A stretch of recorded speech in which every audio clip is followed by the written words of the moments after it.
کوئی دعا آسمان تک نہیں جاتی، اور ان تمام چیزوں کی طرف کبھی خیال بھی نہ کرنا، اور پھر یہ کہنا کہ ہماری دعائیں کیوں نہیں قبول ہوتی۔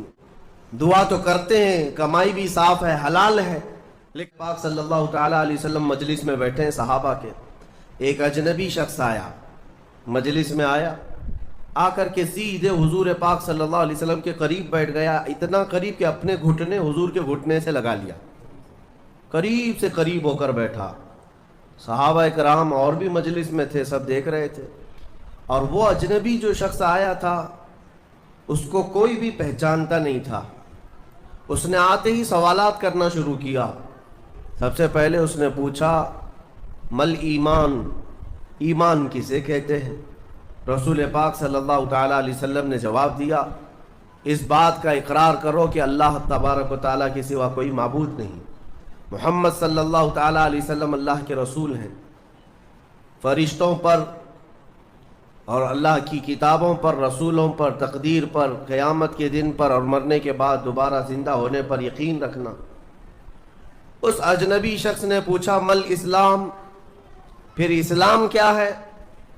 حضور پاک صلی اللہ علیہ وسلم نے اس کا بھی جواب دیا، اللہ کی وحدانیت اور محمد صلی اللہ علیہ وسلم کی رسالت کا اقرار کرنا، نماز پڑھنا، روزے رکھنا رمضان کے، زکوٰۃ دینا مالک نصاب کو، اور حج کرنا صاحب استطاعت کو، یہ اسلام ہے۔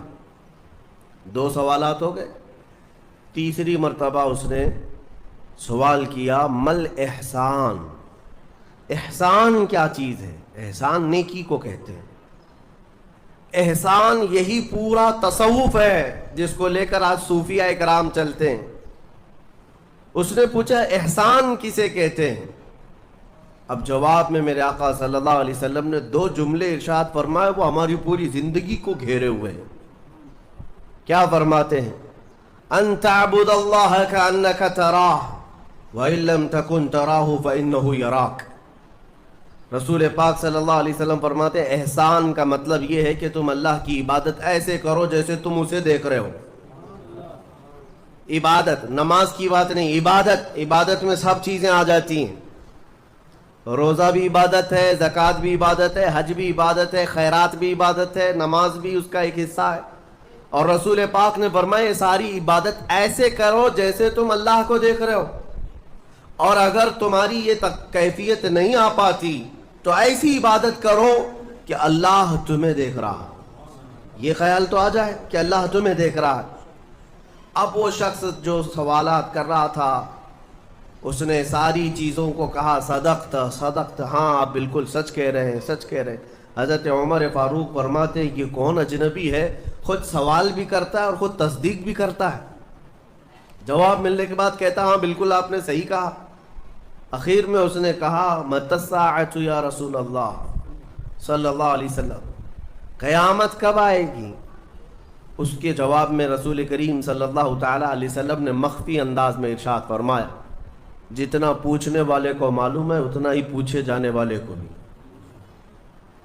ہاں یہ اور بات ہے کہ میں اس کی علامتیں تمہیں بتا دیتا ہوں۔ پھر فرمایا جب تم دیکھو گے کہ عورت اپنا سردار جننے لگ جائے، مطلب یہ ہے کہ ماں باپ پر لو بچے حکومت کرنے لگ جائیں، اور ننگے پیر چلنے والے نیچ ذات کے لوگ بڑی بڑی بلڈنگوں میں فخر کرنے لگ جائیں، بڑی بڑی عمارتوں پر فخر کرنے لگ جائیں، حکومتیں اور کرسیاں ان کے ہاتھوں میں آ جائیں، اور پھر جب تم دیکھو کہ گانے باجے کی کثرت ہو جائے، یہ دوسری احادیث کا مفہوم بھی اس میں میں آپ کے ساتھ رکھ رہا ہوں، زنا عام ہو جائے، تب تم انتظار کرو کہ قیامت بہت قریب آ چکی ہے۔ میرے عزیزو، حضرت عمر فاروق رضی اللہ تعالیٰ عنہ فرماتے ہم سب سن رہے تھے اور وہ اجنبی آیا اور سوالات کیا اور چلا گیا۔ حضرت عمر کہتے ہیں میں فوراً مجلس سے اٹھ کر باہر گیا کہ اس کو پکڑ کر کے پوچھوں کہ اتنے اہم سوالات کہاں سے لایا تھا، لیکن رسول پاک صلی اللہ علیہ وسلم نے مجھے بلایا، ادھر آؤ عمر۔ وہ کوئی مسافر نہیں تھا، وہ جبرائیل امین تھے جو تمہارا دین سکھانے آئے تھے۔ اتاکم جبرائیل یعلمکم دینکم، وہ تمہارا دین سکھانے تمہیں آئے تھے۔ بہرحال یہ حدیث جبرائیل اس کو کہتے ہیں. اس میں جو لفظ آیا ہے کہ تم اللہ کی عبادت ایسے کرو جیسے تم اسے دیکھ رہے ہو، یہ ہماری پوری زندگی کا حصہ ہونا چاہیے، پوری زندگی کا حصہ. اسی لیے میرے آقا صلی اللہ تعالیٰ علیہ وسلم سے سوال کیا گیا تھا. صحابہ نے پوچھا دنیا کی طاقتور چیزوں میں بڑی طاقت والی چیز کون سی ہے؟ ترتیب وار حضور اکرم صلی اللہ تعالیٰ علیہ وسلم نے ارشاد فرمایا لوہا ہے. لوہا بہت مضبوط چیز ہے. صحابی نے پوچھا کیا اس سے بھی زیادہ طاقتور کوئی چیز ہے؟ کہا ہاں اس سے بھی زیادہ اگر طاقت آگ میں ہے، کیونکہ آگ لوہے کو پگھلا دیتی ہے. پوچھنے والے نے کہا کیا آگ سے بھی زیادہ طاقت کسی میں ہے؟ حضور نے فرمایا ہاں پانی میں ہے، پانی آگ کو بھی بجھا دیتا ہے. پانی کی طاقت بہت زیادہ ہے، سونامی پانی ہی سے تو آتا ہے. اور اس کے بعد پھر پوچھنے والے نے کہا کیا پانی سے بھی زیادہ طاقت کسی کی ہے؟ آپ صلی اللہ علیہ وسلم نے فرمایا ہاں دنیا میں سب سے زیادہ طاقت ہوا کے اندر ہے. وہ پانی ہو کہ لوہا ہو کہ آگ ہو، سب کو ہوا اڑا لے جاتی ہے. اور ہوائیں جب جوش میں آئیں یا جلال میں آئیں تو بڑے بڑے پہاڑ بھی کھسک سکتے ہیں. ہواؤں کی طاقت کا اندازہ تم نہیں لگا سکتے. گھروں کی چھتیں اکھاڑ لیں گی اور لوگوں کو تہس نہس کر دیں گی ہوائیں اگر جلال میں آئیں. تو پھر پوچھنے والے نے پوچھا کیا اس سے بھی زیادہ طاقت کسی کے اندر ہے؟ حضور پاک صلی اللہ علیہ وسلم نے فرمایا ہاں ایک چیز میں ہے اور اس سے زیادہ پھر کسی کی چیز میں نہیں. پوچھا وہ کیا ہے؟ میرے آقا صلی اللہ علیہ وسلم فرماتے ہیں اس ہاتھ میں ہوا سے زیادہ طاقت ہے جو اللہ کی راہ میں عطا کیا تو دوسرے ہاتھ کو خبر نہ ہو. یہ اخلاص والا ہاتھ، اخلاص والا ہاتھ کہ اسے خود خبر نہ ہوئی ہو کہ اس نے اللہ کی راہ میں دیا ہے تو کتنا دیا، کیسے دیا. میرے عزیزو یہ اس کو اخلاص کہتے ہیں. یہ خالص اللہ کے لیے دیا، خالص اللہ کے لیے دیا، اس کی طاقت بہت زیادہ ہے. اب آپ کو میں وہ نکتہ بھی سمجھا دوں. اولیاء کرام کی کرامتیں سنتے رہتے ہیں، میاں وہ کیا کھا کر کے اتنی طاقت بنائے تھے. غوث پاک رضی اللہ تعالیٰ عنہ بغداد میں بیٹھے ہوں اور دریا میں اگر سیلاب یا طوفان آ جائے اور کشتی بھنور میں پھنسنے لگے تو کئی واقعات ہیں کہ کشتی میں بیٹھے ہوئے مسافروں نے دیکھا کہ غوث پاک تشریف لائے، ان کی کشتی کو سل دیا، سنبھالا. جن کشتیوں میں پھٹن تھی یا پانی آ رہا تھا، یہ طاقت کیسے، یہ تصرف کیسے ان کے پاس حاصل ہوا؟ کوئی کھانا پانی ایسا ہے دنیا میں جس کو کھانے کے بعد اتنی بڑی طاقت مل جاتی ہے؟ میرے عزیزو یہ اولیاء کاملین کے پاس جو بھی طاقت تھی وہ اخلاص کی طاقت تھی. وہ جو عمل کرتے تھے وہ خالص اللہ کے لیے کرتے تھے، خالص اللہ کے لیے.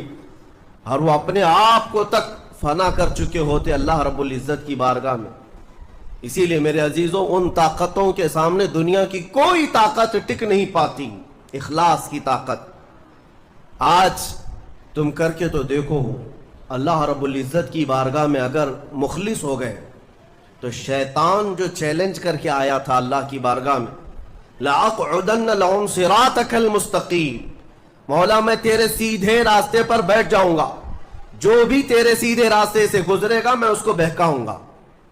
کبھی دائیں جانب سے، کبھی بائیں جانب سے، کبھی آگے سے، کبھی پیچھے سے.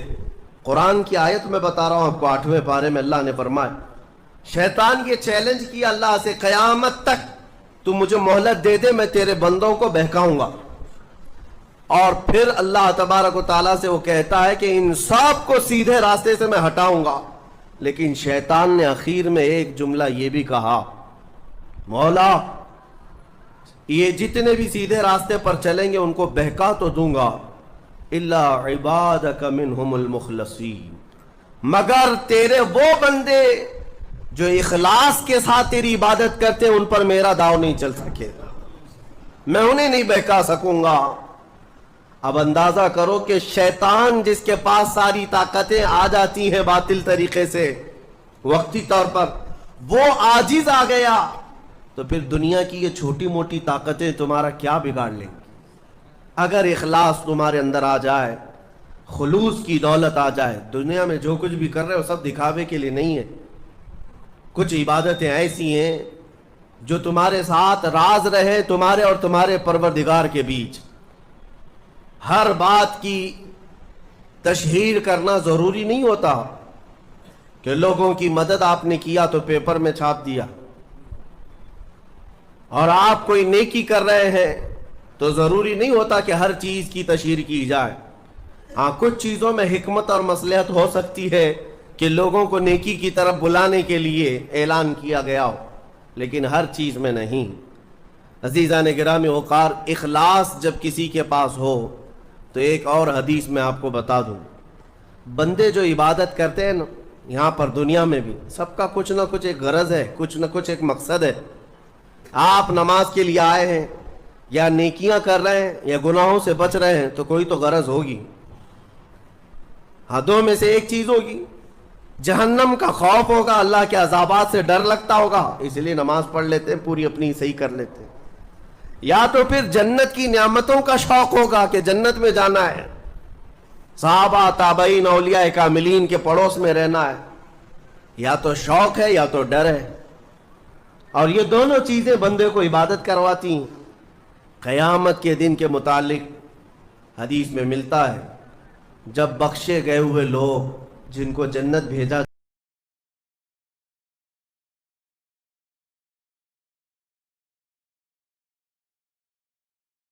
عذابات کا خوف تھا اس لیے ہم عبادت کرتے تھے. رب تعالیٰ فرماتا ہے کہ جس چیز سے تم ڈرتے تھے میں نے آج بچا لیا، جاؤ میری جنت میں. ان کو جنت بھیج دیا جائے. دوسری ایک جماعت، ان سے رب تبارک و تعالیٰ پوچھے گا تم کیوں عبادت کرتے تھے؟ تم بھی جنت کے مستحق ہو گئے ہو، آج بخشے گئے ہو. وہ لوگ کہیں گے کہ مولا ہمیں تیری جنت کی نعمتیں سننے کے بعد اس قدر شوق تھا کہ ہم وہ نعمتیں حاصل کرنے کے لیے دن رات عبادت کیے، ذکر کیے، تسبیح پڑھے، اور آج کامیاب ہوئے. رب تعالیٰ فرماتا ہے میری جنت کی خواہش کرنا بھی نیکی ہے، جاؤ میں تمہیں جنت دیتا ہوں. وہ بھی جنت میں چلے گئے. تیسری جماعت تھی، ان سے پوچھا جائے گا تم کیوں عبادت کرتے تھے؟ تم بھی آج جنت کے مستحق ہو گئے. وہ کہیں گے کہ مولا ہمیں تیرے جہنم کے عذابات کی بھی پرواہ نہیں، اور نہ ہی تیری جنت کی نعمتوں کی خواہش، بلکہ ہم تو صرف اور صرف تیری رضا کے لیے کرتے تھے، تو راضی ہو جا، ہم جنت اور دوزخ کے لیے نہیں. تو رب تبارک و تعالیٰ فرماتا ہے کہ یہ میرے مخلص بندے ہیں، خالص پیور اللہ کے لیے کرتے تھے. رب تعالیٰ فرماتا ہے جاؤ میں تم سے راضی ہو گیا، تم بھی جنت میں. جنت میں جانے کا حکم دے دیا جائے، لیکن فرمایا گیا وہ جماعت رک جائے گی، وہ کہیں گے نہیں ہم جنت میں نہیں جائیں گے. ایسا بھی کوئی ہے؟ وہ کہیں گے کہ مولا اگر ہم جنت میں جائیں گے تو اندر جو جنتی ہیں وہ ہمیں تانا ماریں گے، تم بھی جنت کے لیے کرتے تھے اور بولے کچھ اور ہو، بدلہ تو تم نے بھی لے لیا عبادتوں کا، ہمیں اپنی عبادتوں کا بدلہ نہیں چاہیے. رب تبارک و تعالیٰ فرماتا ہے میری رضا یہی ہے کہ تم جنت میں چلے جاؤ، میں تم سے راضی ہو گیا. وہ پھر رکے رہیں گے کہ مولا ہم نے جنت کے لیے نہیں تیری رضا کے لیے کیا ہے. پھر حکم ہوگا فرشتوں کو کہ ان کے ہاتھوں اور پیروں میں بیڑیاں باندھو اور کھینچ کے جنت میں لے جاؤ. وہ ایک جماعت ایسی ہے. یہ کون لوگ ہیں جو مخلصین ہیں، خالصتاً اللہ کے لیے عبادت کرتے تھے. عزیزان گرامی وقار، جو اللہ رب العزت کے لیے کرنے والے لوگ ہیں اللہ تعالیٰ ان کو ہمیشہ ذلت اور رسوائی سے محفوظ رکھتا ہے. اخلاص. بنی اسرائیل میں ایک خاتون تھی اور اس کا بڑا گھرانہ تھا. اس کا باپ جو تھا وہ بڑا کنجوس اور بخیل آدمی، بڑے پیسے والا. ایک دن ایسا ہوا کہ یہ جو لڑکی تھی، جوان لڑکی، اس نے باہر ایک فقیر کو دیکھا جو بڑا مجبور تھا، ضرورت مند تھا. اس کو اٹھا کر کے اچھی خاصی دولت اپنے باپ کی دے دی. اور باپ کو پتہ چلا تو اتنا غصے میں آیا کہ میں ایک پھوٹی کوڑی نہیں دیتا اور تو اتنی بڑی دولت اٹھا کر دے دی. اور غصے میں اپنی بیٹی کا ہاتھ کاٹ دیا. اس کا ہاتھ کٹ گیا. غصے میں تھا، باپ بخیل تھا، ہاتھ کاٹ دیا. بہرحال کٹے ہوئے ہاتھ کے ساتھ وہ رہنے لگی. تھی اللہ رب العزت کی رضا چاہنے والی. کئی دن تک اسی طرح گزر گئے. اب باپ بڑے پیسے والا تھا اس زمانے میں، وہ ہاتھ چھپا کر کے رہی. پھر اس کا رشتہ آیا ایک بہت بڑے خاندان سے، اور بڑے خاندان کا جو شہزادہ تھا اس نے پسند کر لیا. شادی کی ڈیٹ قریب آئی، ان لوگوں نے ہاتھ نہیں دیکھا، بس چہرہ اور باقی ساری چیزیں دیکھی، اور انہوں نے بھی چھپا رکھا کہ ہاتھ نہیں ہے. کٹے ہوئے ہاتھ کے ساتھ کون شادی کرے گا؟ بہرحال شادی ہو گئی. شادی ہونے کے بعد وہ گھر رخصت ہو گئی. اپنے نئے دولہے کے ساتھ وہ اپنے گھر پر بیٹھی ہے دسترخوان پر. وہ بائیں ہاتھ سے کھایا کرتی تھی، ایک ہاتھ تو کٹا ہوا تھا، چھپا کر کے رکھتی تھی. دسترخوان پر جب بیٹھی، اس کا نیا دولہا ہے، اس کے گھر والے، کھانے کے وقت اب ہاتھ نکالنے کی باری آ گئی. وہ بائیں ہاتھ سے کھا رہی تھی تو اس کے شوہر نے کہا کہ کیا سیدھے ہاتھ سے نہیں کھا سکتی؟ سیدھے ہاتھ سے کیوں نہیں کھا سکتی؟ اب اس کے رشتے کے ٹوٹنے کا وقت آ گیا تھا. اگر پتہ چلے تو دھوکہ کیا ہے، کٹے ہوئے ہاتھ کے ساتھ ہمارے ساتھ نکاح ہوا ہے. اس کے آنکھوں میں آنسو آئے. وہ ہاتھ اپنے کپڑے کے اندر ہی چھپائی رہی. اچانک اسے غیب سے ایک آواز آئی، اے میری بندی ہاتھ نکال. اس نے اپنے دوپٹے کے اندر سے ہاتھ نکالا تو سیدھا ہاتھ پورا صحیح سلامت تھا. پھر وہ زمانہ موسیٰ علیہ السلام کا تھا. ان کی بارگاہ میں حاضری دے کر اس نے اپنا یہ واقعہ سنایا. سیدنا موسیٰ کلیم اللہ فرمانے لگے، مولا نے مجھے یہ وحی دے کر بھیجا اور ارشاد فرمایا کہ اے موسیٰ، ہم اس ہاتھ کو شرمندہ نہیں ہونے دینا چاہتے جو ہاتھ میری بارگاہ میں اخلاص سے اٹھاؤ. میرے عزیزو، یہ اخلاص کی دولت ہے. جو خالصتاً اللہ کے لیے کچھ کیا ہو، مولا اسے کبھی ذلیل نہیں ہونے دے گا، اسے بے عزت نہیں ہونے دے گا. اسی لیے کچھ کام ایسے کر جاؤ جو خالصتاً اللہ کے لیے ہو. رب تبارک و تعالیٰ کے لیے اب تک کیا کیا ہے اس کا بھی آپ کے پاس کچھ تو ہونا چاہیے. اگر اپنی زندگی میں آپ احتساب کریں، اپنا ہی محاسبہ کریں کہ میں جوانی سے لے کر اب تک جتنے کام کیا ہوں، کوئی کام ایسا ہے جو خالص اللہ کے لیے کیا ہو؟ رسول پاک صلی اللہ تعالیٰ علیہ وسلم کی ایک حدیث میں آپ کے سامنے عرض کرتا ہوں. اخلاص میں کتنی طاقت ہے وہ بتاتا ہوں. حضور اکرم صلی اللہ علیہ وسلم فرماتے ہیں، صحیح حدیث ہے یہ، 3 لوگ سفر پر تھے، 3 دوست تھے، یہ تینوں سفر پر تھے اور یہ پہاڑوں کے راستے سے جا رہے تھے. ایک پہاڑ کے غار میں ان لوگوں نے پناہ لینے کے لیے تھوڑی دیر آرام کیا اور بارشیں شروع ہو گئیں، طوفانی بارش. اور ایسی بارشیں آئی کہ پہاڑ کے پتھر کھسکنے لگے اور ایک بہت بڑی چٹان کھسک کر کے یہ غار کے منہ پر آ کر گر گئی. غار بند اور یہ اندر 3 بیٹھے ہوئے ہیں. ہاتھ کے ہلانے سے تو پتھر جانے والا نہیں، ایک بڑی چٹان گر کر کے بند ہو چکی، ان کی قبر وہیں بننے والی. 3 لوگ ہلا کر کے کیا ہٹا سکتے تھے؟ اب تینوں لوگوں نے کیا کیا؟ میرے آقا صلی اللہ علیہ وسلم فرماتے ہیں تینوں رونے لگے کہ اب ہماری موت یہیں پر ہونے والی ہے، ختم ہے. لیکن اس سے پہلے چلو اللہ کی بارگاہ میں اپنی زندگی کی کوئی ایسی چیز ہو جو تم نے خالص اس کے لیے کیا تھا، اس نیکی کو وسیلہ بنا کر کے دعا کرتے ہیں، دیکھتے ہیں پتھر ہٹتا ہے کیا. تو تینوں نے اپنی اپنی زندگی کی ایک ایک چیزیں شمار کرنا شروع کیا. توجہ چاہتا ہوں. پہلے ایک بندہ سجدے میں گرتا ہے اور عرض کرتا ہے، مولا تو جانتا ہے میری ایک بوڑھی ماں تھی، ماں کی خدمت بہت کیا کرتا تھا، ماں کی بہت تعظیم کرتا تھا. ایک دن رات کو جب میں گھر پہنچا تو میرے پاس صرف ایک روٹی تھی اور تھوڑا سا دودھ تھا. میرے گھر کے کئی بچے تھے، بچے بھی بھوکے تھے، لیکن میری ماں بوڑھی تھی. تو میں جب بھی گھر رات کو پہنچتا پہلے اپنی ماں کو کھلاتا، اس کے بعد اپنے بچوں کو کھانا دیتا. اس دن ایسا ہوا کہ میرے پاس صرف ایک روٹی اور تھوڑا سا دودھ تھا. ماں بھی بھوکی تھی اور بچے بھی. بچے آ کر لپٹ گئے, کہنے لگے کہ ہمارے لیے کھانا بھوک کی شدت ہے.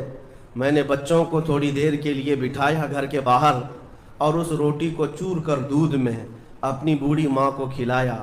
میری بوڑھی ماں جو بھوکی تھی وہ پوری روٹی کھا گئی اور پورا شکم سیر ہو کر وہ دعا کرتے ہوئے سو گئی.